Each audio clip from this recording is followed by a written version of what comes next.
All right, doing a walk around here, this John Deere 1025R in like perfect condition here really for having just 72 hours. And so you got the front hood here, and that all paint's very nice. Seats in nice condition. Got the rear tires,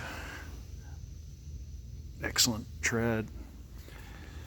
Backhoe bucket.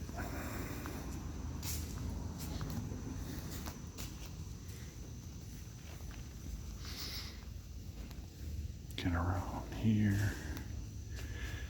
And what that is on the paint there, just like something had been strapped there. Maybe there was a thumb. I had a thumb on there. I'm not sure what that is. Looks like maybe it did have a thumb on it at one point.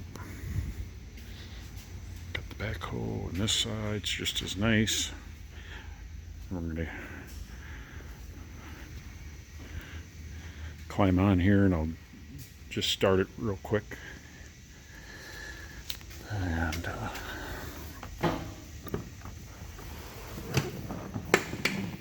okay, so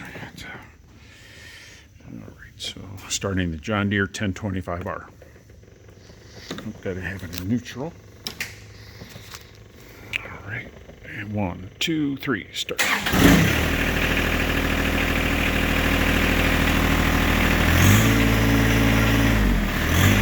Raise the bucket here.